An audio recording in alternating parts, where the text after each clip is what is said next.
So hello and good evening to one of the another session of Daily News Simplified, dated 1st of September 2024. The articles that we are going to discuss today are listed as follows. From the mains point of view, we will be discussing the lead article that is with respect to India-China relations and the recent changes in the dynamics. From the prelims point of view, we will be discussing four articles. The first one being in the context of extended period of La Nina and its impact that is going to be there in the September month.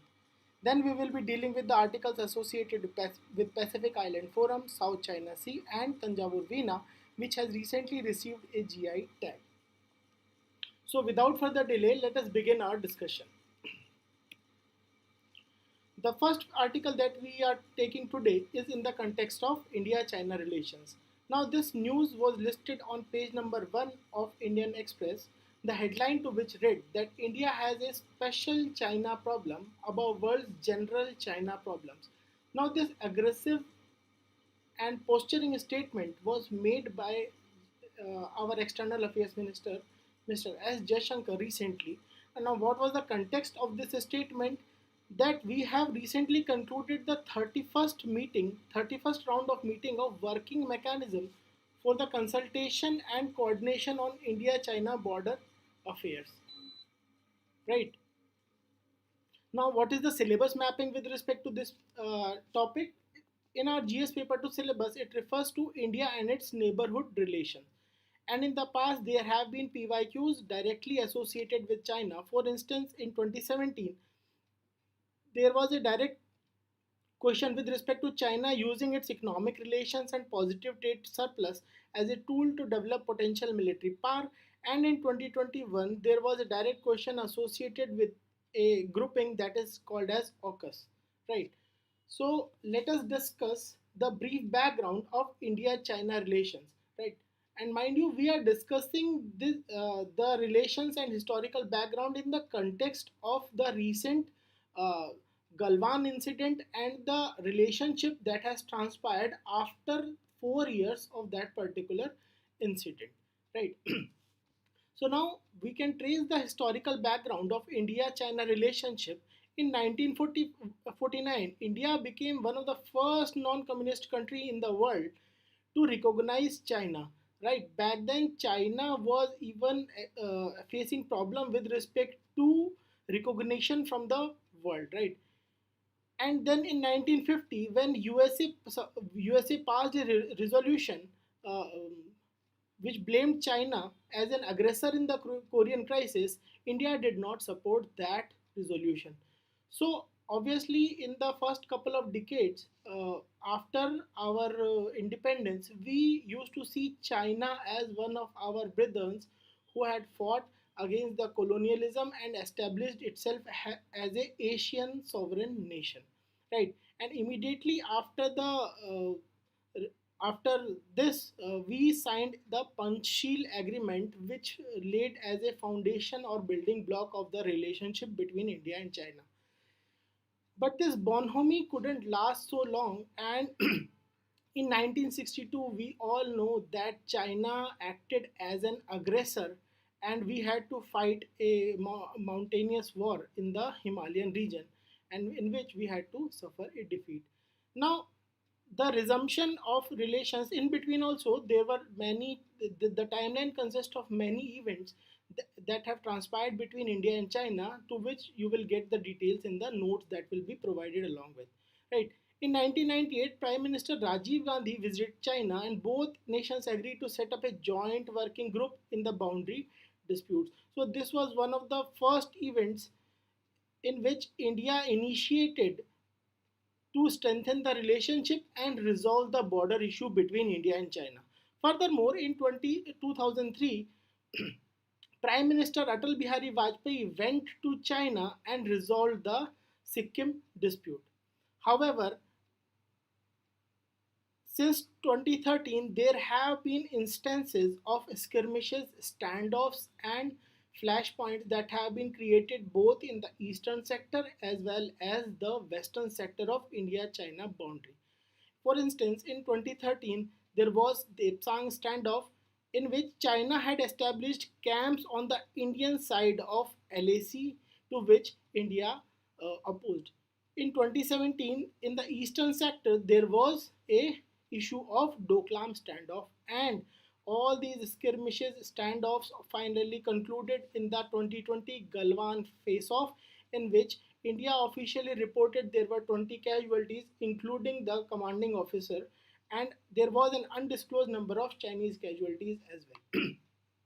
Now that makes us think that what might have been the reasons behind the Galwan clash. So you must already be knowing that India, as a part of its strategic outreach and developing the far frontiers of the nation, we have been developing strategic infrastructure along the border regions.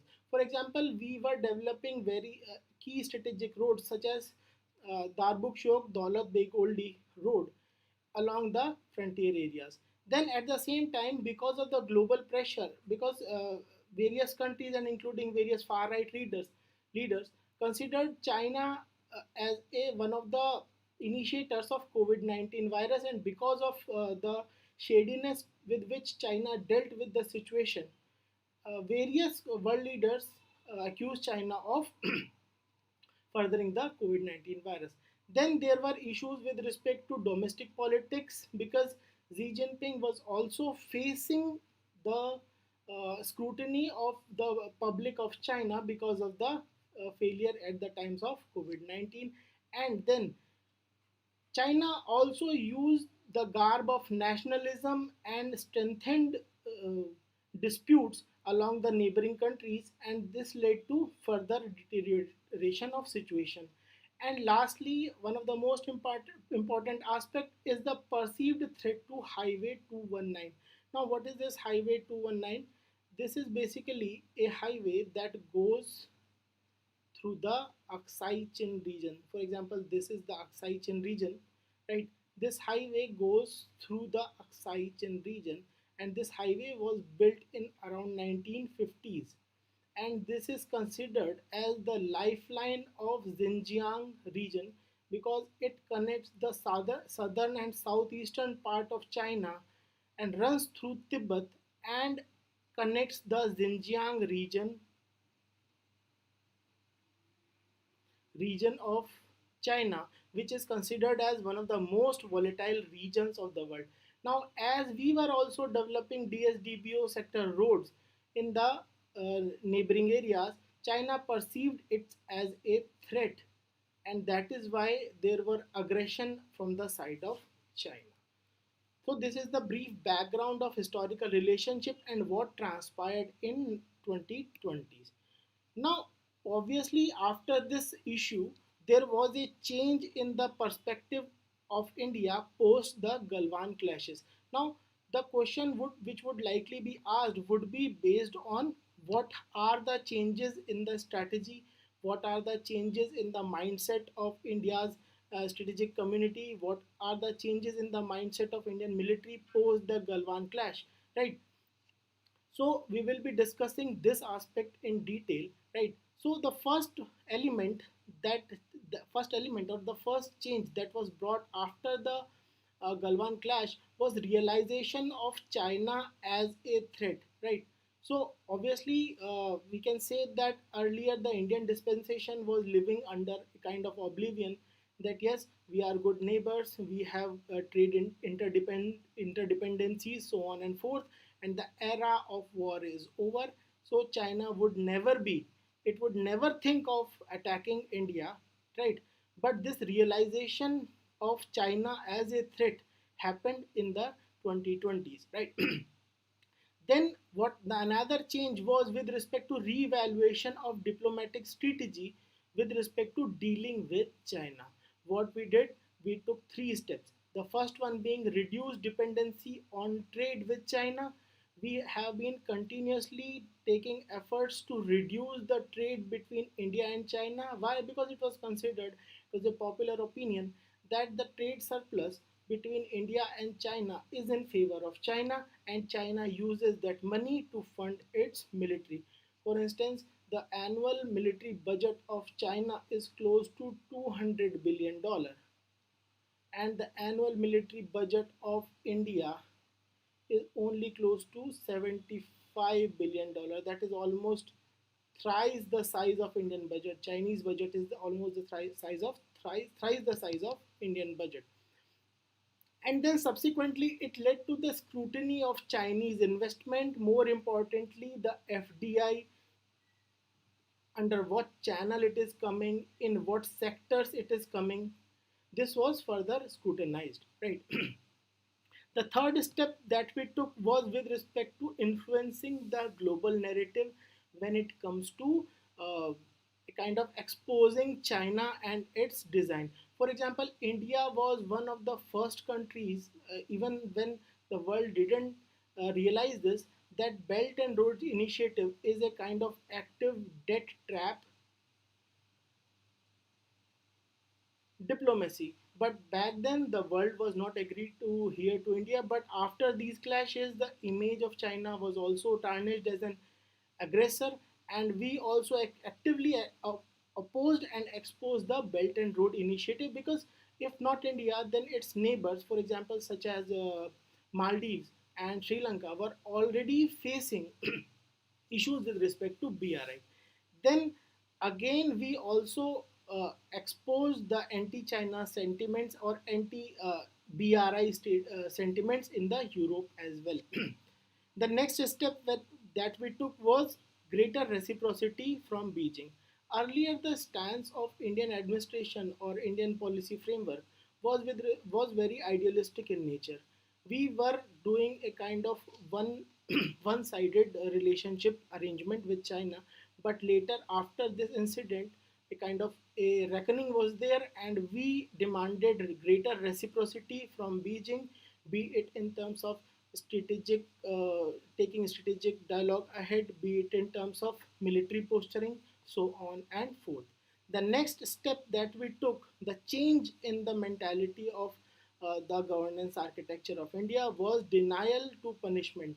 Basically, there is an there is a denial and punishment. Both are military approaches, strategic approaches. What is the meaning of denial?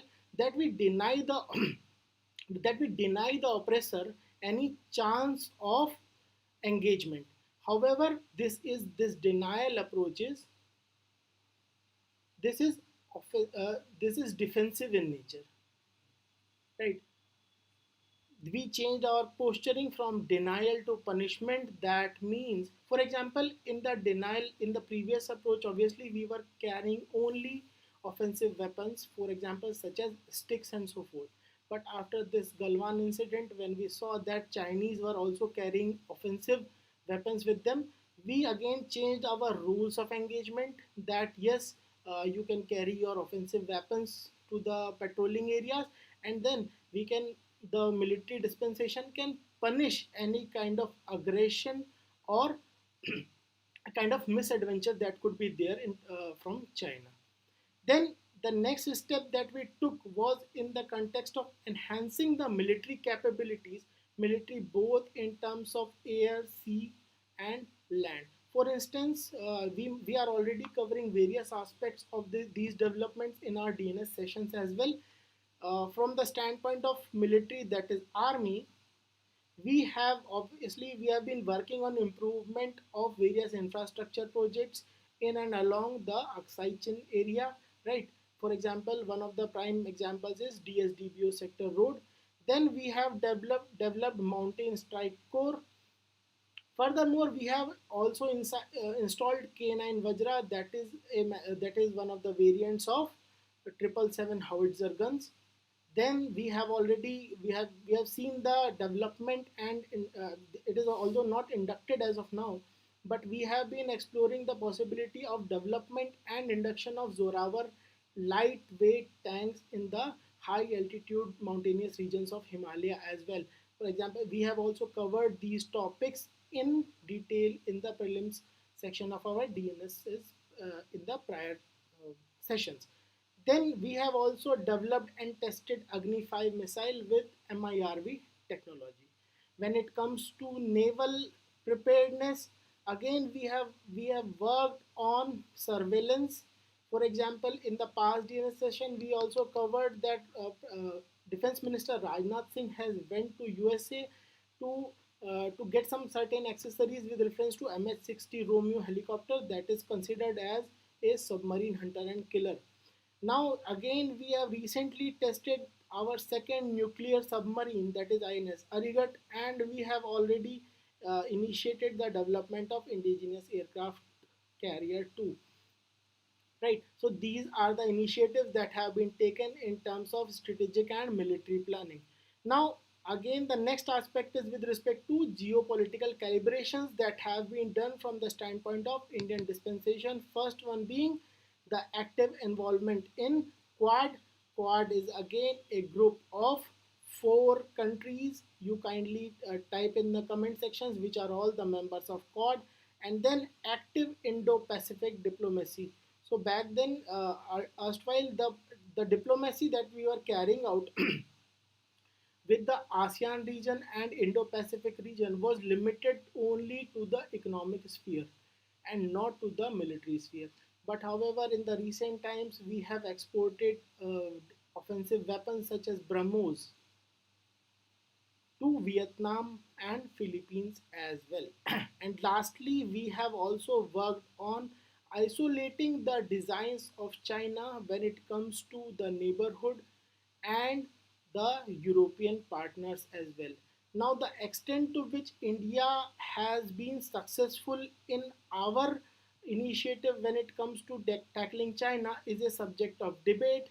It has been a mixed bag. There have been certain successes, and then there have been certain limitations to our initiatives. But yes, these are the above initiatives that we have taken in the context of exposing the designs of China after the Galwan clashes, that is in past 4 years, right?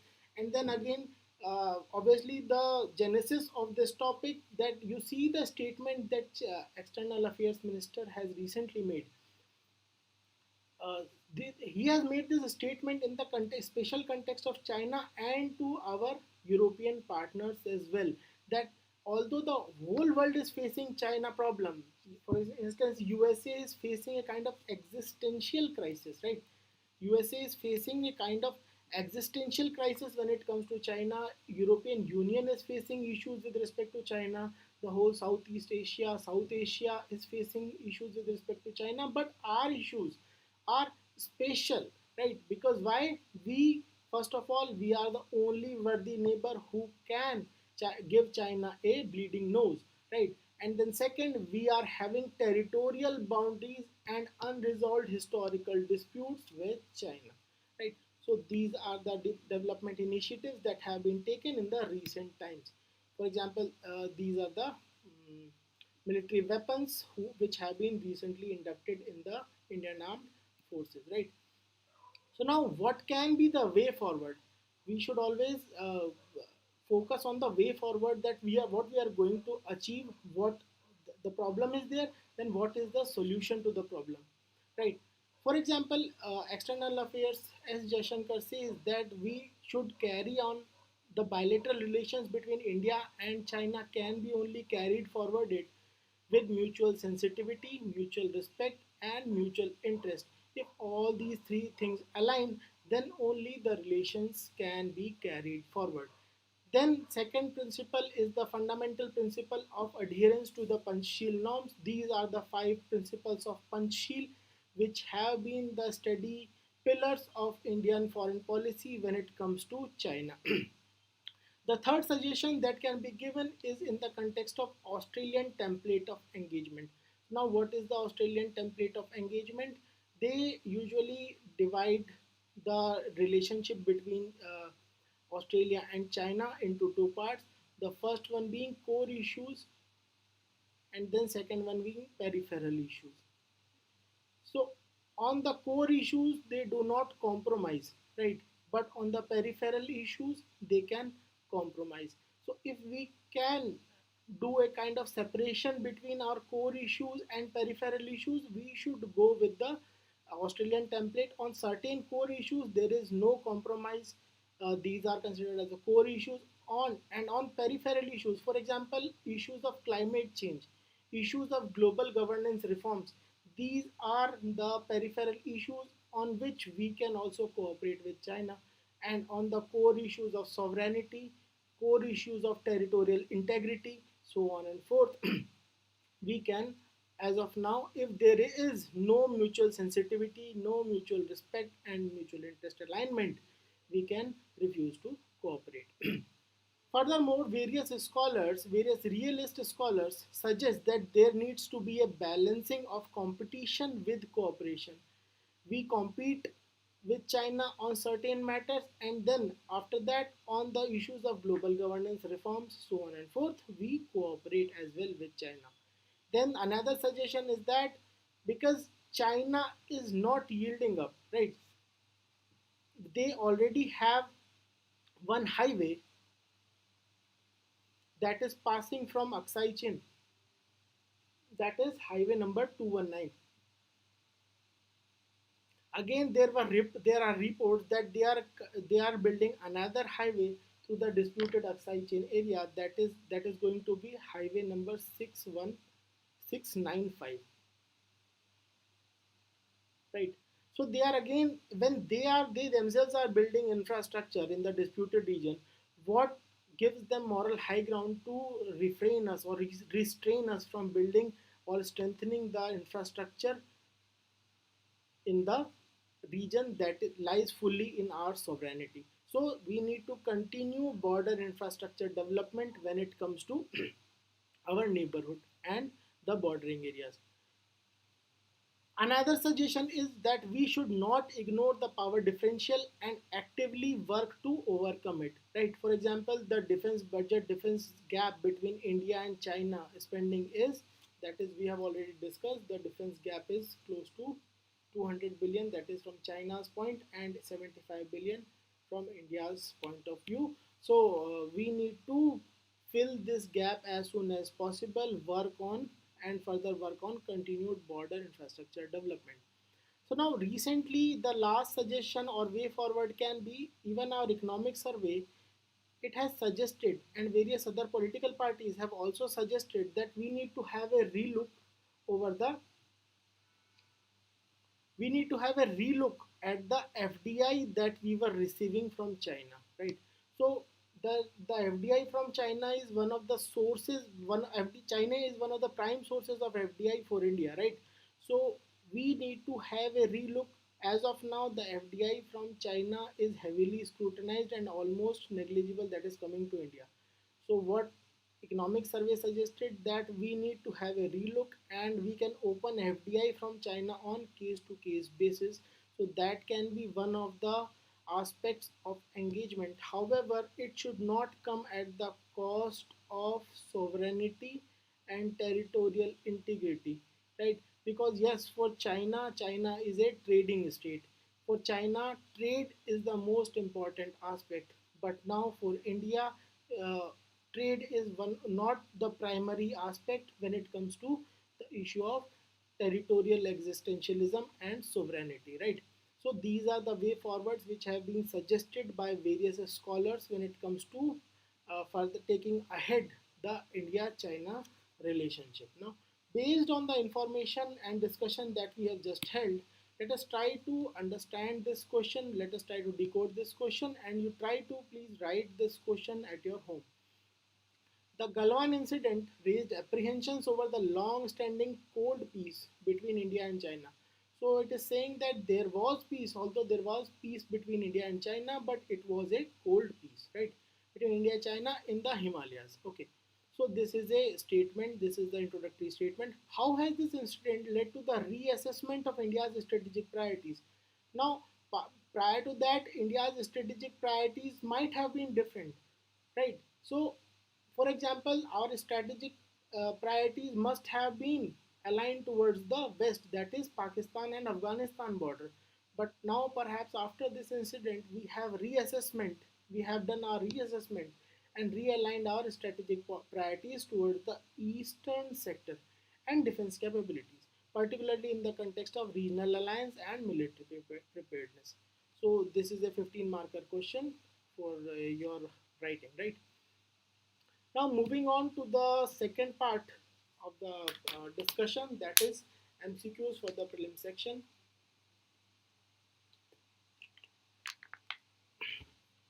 We will be taking 4 MCQs today. The first one being with respect to La Nina.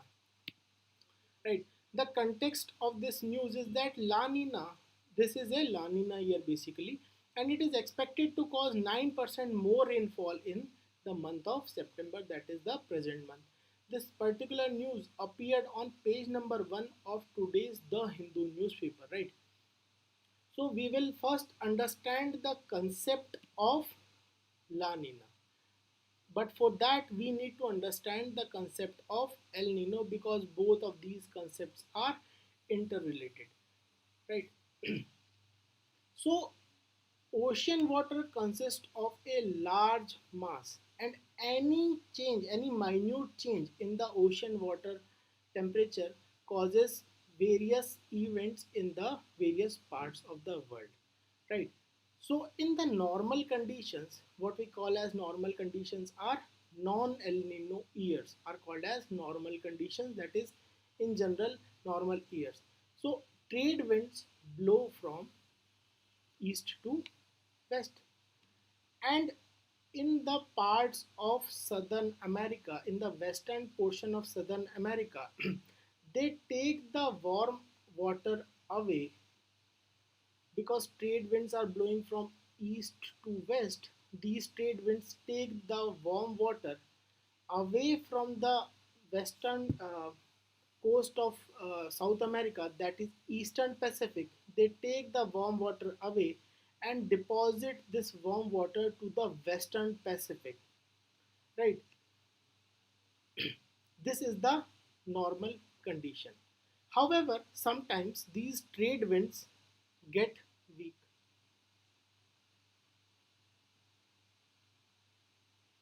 Sometimes these trade winds get weak. So now what happens is that in the weakened trade winds, the collection of warm water which was collected over here, right? The collection of warm water which was collected over here, it starts to move back towards the Eastern Pacific Ocean. That is in this particular region, this collection of warm water which usually lied in the Western Pacific, it starts to move back to the Eastern Pacific region. Now what will the warm water, the column of warm water do? It will increase the humidity and then it will cause precipitation. So obviously the event of El Nino causes heavy precipitation in the regions of Southern America, right? So the exact opposite of El Nino is La Nina. So now when trade winds again, when they pick up, right? So it is not going to be that for instance the trade winds have weakened for certain period, so it is obvious that over after some time the trade wind will again get back their speed and momentum, right? So over the period when they again pick up their momentum, warm water again goes back, right? Warm water again goes back from here to here, right? So that is the normal course that is there, but it happens after the El Nino year that warm water again starts accumulating in these regions, that is the Western Pacific region. And now what are the consequences of accumulation of warm water? Heavy precipitation and formation of various cyclones, right? And then warm water, when it is back to Western Pacific, there is a phenomena of upwelling in the Eastern Pacific. Upwelling means coming of cold water to the upside, and there is heavy precipitation, which means there here it is drought like conditions. So this is the associated phenomena with respect to La Nina. Now we will understand. La Nina refers to an abnormal cooling of central and eastern Pacific oceans. So obviously what did we just understand? Because there is a heavy accumulation of warm water over here, then what is a natural corollary? That here it will be abnormal cooling of central and eastern Pacific Ocean because there is upwelling of cool water over here in the eastern Pacific Ocean. It results into strong trade winds blowing west along with the equator, and which takes warm water from South America towards Asia. Obviously, here it is the accumulation of warm water from coming from Eastern Pacific to the Western Pacific region. This causes increased evaporation and concentrated cloud formation. It leads to heavy rains and extended periods of rainfall in the this particular region. Right. So that is why the news reads that cyclone and heavy rain activity is likely to be there in September because this year is a La Nina year. Okay. So again, what are the impacts of La Nina on India? Because it leads to eventual warming of Indian Ocean. So what does warming lead to? It leads to reduced upwelling, and when there is reduced upwelling, what is the meaning of upwelling? That the colder water comes up, right? But then when there is reduced upwelling, so it is a natural corollary that fishing activity will suffer. That means reduced catch for the fishermen. Extended period of monsoon leading to more rainfall, because obviously more clouds are getting formed over there in this particular region of eastern part of India and eastern part of Asia. So more rainfall. Boost to agriculture, because in India agriculture is more or less directly dependent on rainfall. However, there are issues such as flood risk and extended temperatures, right? And then there is another merit that it leads to drought mitigation, because the reservoir capacity again gets up to the mark, right? So based on the information that we have just received, there have been direct questions on Indian Ocean dipole and El Nino in the past, that is in 2017. Let us try to solve the practice question. Consider the following statements about La Nina. La Nina event leads to exceptional warming of Central Pacific Ocean. Is this statement correct? No. La Nina event usually leads to warmer sea surface temperature in the Indian Ocean. Yes, this statement is correct. La Nina event leads to increased fisheries in the Arabian Sea. Again, because it leads to the reduced upwelling, so the fishing sector again suffers, and there is absence of fishing. Which of the statements given above are correct? Only two, that is B. Moving on to the next topic for today's preliminary discussion. The topic is in the context of Pacific Islands Forum. This particular news, that is growing stature of Pacific Island Forum, appeared on page number 13 of today's The Hindu newspaper. What is the context?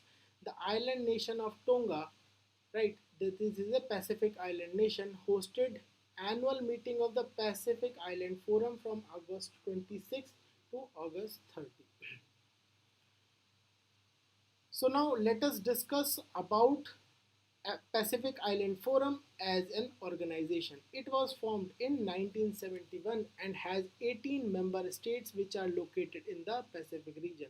Now what are the various member states in the Pacific Ocean region? Australia, Cook Island, Federal States of Micronesia, Fiji, French Polynesia, Kiribati, Nauru, New Caledonia, New Zealand, Papua New Guinea, Republic of Marshall Islands, Samoa, Solomon Island, Tonga, Tuvalu, and Vanuatu.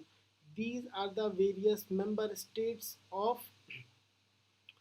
Pacific Island Forum. Now, what is the goal of this forum? The goal is to push economic growth, enhance political governance, and strengthen regional cooperation and with respect to climate change and maritime security in the Pacific region, right? So now what this map represents the particular region in which Pacific Island Forum is located, or the constituent countries of the Pacific Island Forum. Now, what are the challenges faced by the Pacific Island Forum or the Pacific Island countries in general? So, the first issue is with respect to climate change and rising sea level, because these countries or these islands are usually made up of coral reefs, most of them, right? So again, the altitude on which they are located is not very high, and the climate change and rising sea level may have made them susceptible to ultimately their demise. Another issue is with respect to the funds for climate change response, because these are very usually very not very economically very stable countries or economically very prosperous countries. So there are again perpetual issues with respect to climate change response, that they lack various funds. And then the third issue is with respect to tussle for influence, right? So prior to this, region has always been susceptible to influence. Before the at the time of World War, Japan used to try to make its influence on this particular region. After that, after the decisive defeat of Japan in World War II, this particular region came into the influence of United States. United States also carried out various nuclear tests in this particular region, and subsequently a treaty was signed to ban the testing of nuclear weapons in the Pacific region. If you remember, we have already covered this particular treaty in the past in our DNS sessions.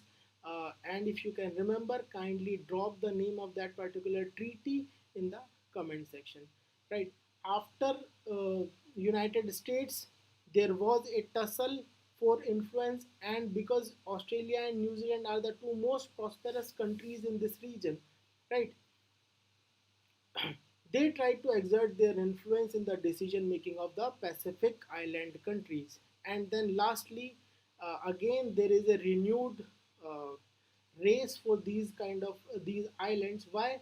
Because sea mineral nodules are also being discovered over here, and then there is a rivalry of US and China, which is manifesting itself in the domination for these particular small island countries, right? So, based on the information, let us try to solve the question. In the past, there have been a question on Indian Ocean Rim Association for Regional Cooperation, that is IORARC, right? The answer to which was D. Now, let us solve this particular MCQ with reference to Pacific Island Forum. Consider the following statement with reference to Pacific Island Forum. The first one is the Intergovernmental Forum is established recently and consists of all the countries surrounding the Pacific Ocean. So, is this initiative very recent in its nature? No, this came up in 1971. So, statement 1 being incorrect. The countries of this grouping are among the world's worst affected countries due to rising sea level. Yes, this statement appears to be correct as of now. Let us see the third statement as well. The Pacific Resilience Facility is a regional financing facility established by the World Bank. Is this a statement correct? No, because Pacific Resilience Facility, we have already discussed about it. This has been made and contributed by the members itself, right? So the contribution to it have been made by the member states. So statement 3 again is wrong. How many statements are correct? Only two statement is correct. That means the answer is 1. Only one statement out of these 3 is correct. Moving on to another issue which surfaced on page number 14 of today's The Hindu newspaper. Again, the news is with respect to the misadventures of Beijing. That is, Beijing and Manila trade blame on new South China Sea clash. What is the context?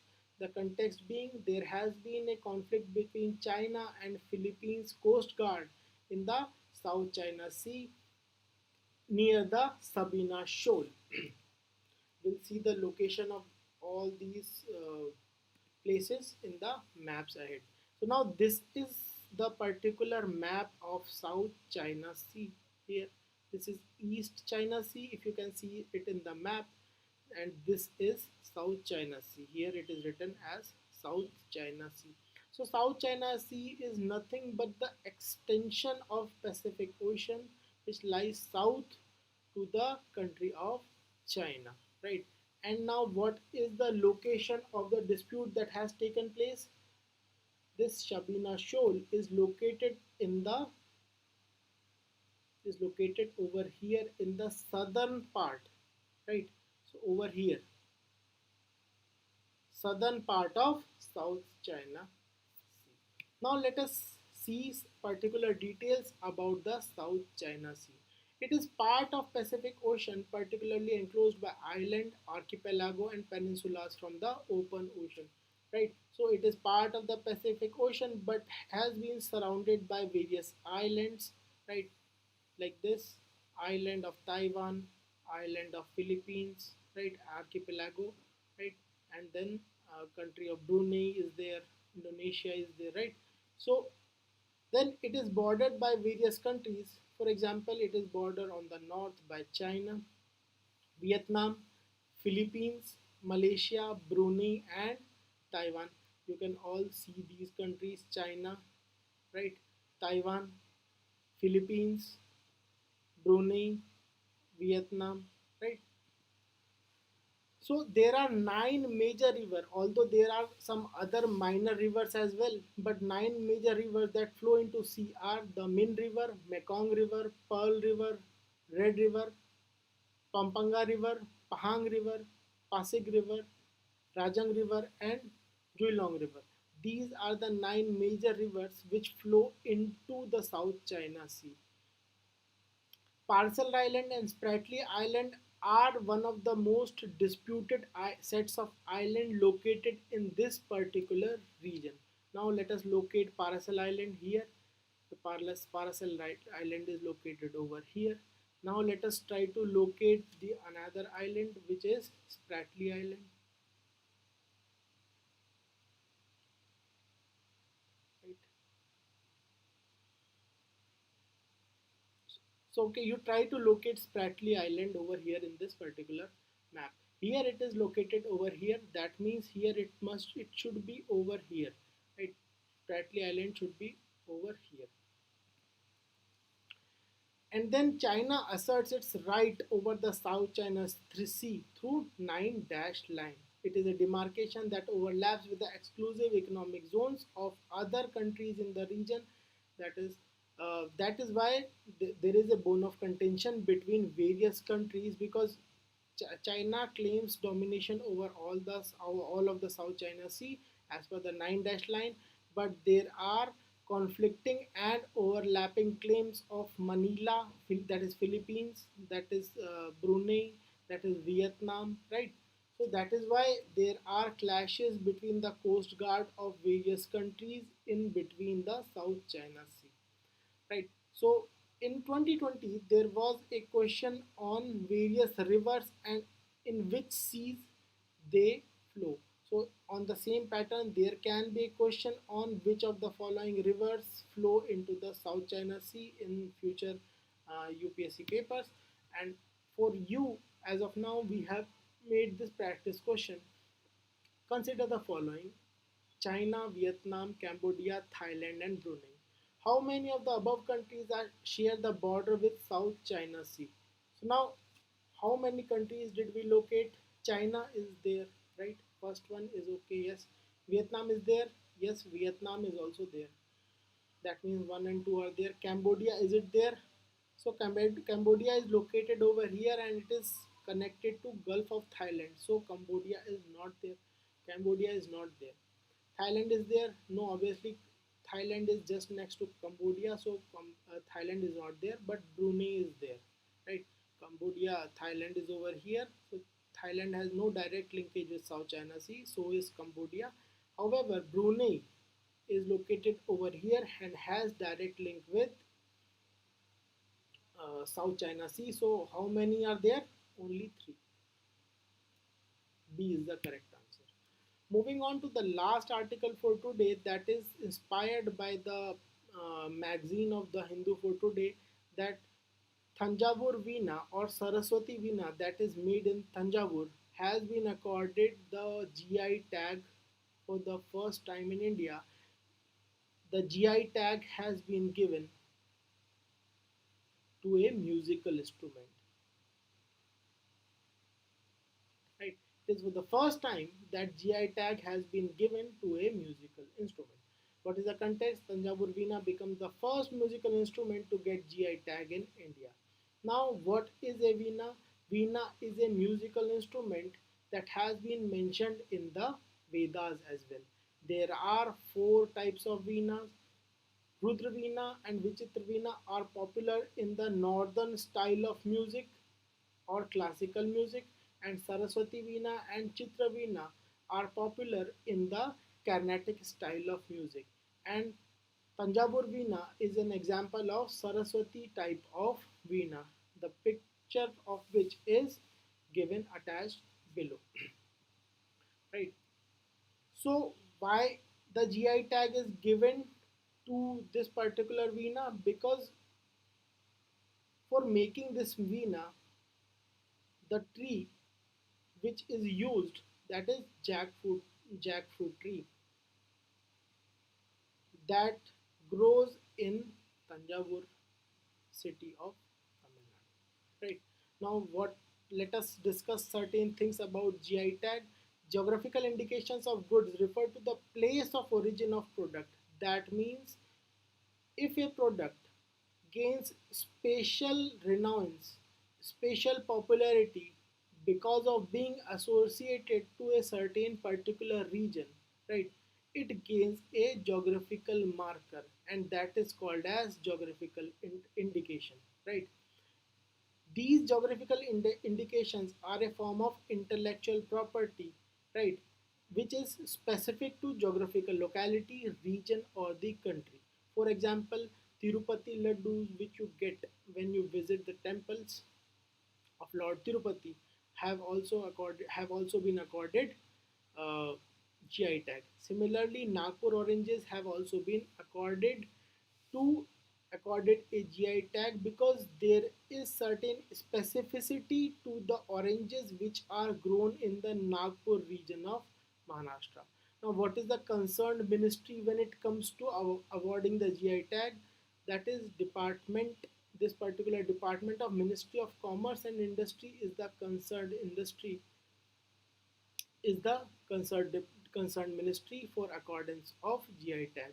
It is to be noted that it is given to an area. For example, it is given to an area that is Nagpur oranges, Banarasi Pan, right? Thanjavur Veena. All these are regions, and it is not given to any trader, right? So this is an example of one of the examples of intellectual property rights which are accorded not to an individual, not to a company, right? Not to individual, not to company, but to a region, right? Unless it is an agricultural product, the raw material can be sold from outside the geographical region as well. For example, the you can take the example of Banarsi Pan. Although the geographical indication is given to Banarsi Pan, but the leaf of that Banarsi Pan is sourced from regions of Bihar. So now another issue is with respect to what are the various benefits that can be accrued to when a person or a product gets the GI tag. So first of all, it acts as a natural marketing tool, right? So that particular product gets a renowned recognition not just in India but also globally, right? So it leads to better marketing, and then it prevents the unauthorized use. For the customers, it helps them to get quality products and the desired traits as assured by of the authenticity of the product. And then it also promotes the economic prosperity of the labor of the industrialist or the workers that are involved in its production. From a statistical point of view, Tamil Nadu has got the highest number of GI tags as compared to other states. Similarly, Uttar Pradesh has got 56, that is the second highest number of GI tags in India. And then when it comes to city, the city of Banaras has offers 11 unique crafts and agricultural items. That is, Banaras is the city from which 11 products have got GI tag. That is the single highest number from a city, right? So this is the factual information that can be used in the prelims examination. In the past, there has been a direct question on geographical indication and its status. For example, the three consider the three products. First one being Banarasi brocades and saris. Yes, they have a GI tag, and Tirupati laddu has a GI tag. However, Rajasthani dal bati churma does not have a GI tag. So the answer was three. Now let us solve this particular practice MCQ with reference to geographical indication. Consider the following statements. A geographical registration is given to an area and not a trader, which is a conceptual question. Is it given to a trader as well? Suppose I, as a trader, start manufacturing, let us say, certain pencils or certain chalks or certain pens.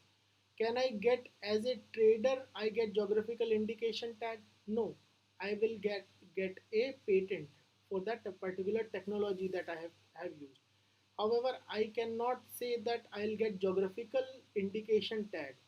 So geographical registration tag is never given to a trader, it is given to an area. For example, Rajasthani, for example, Banarsi saris, Banarsi pan, right? The raw material for the GI tag product from an area has to come from the particular region.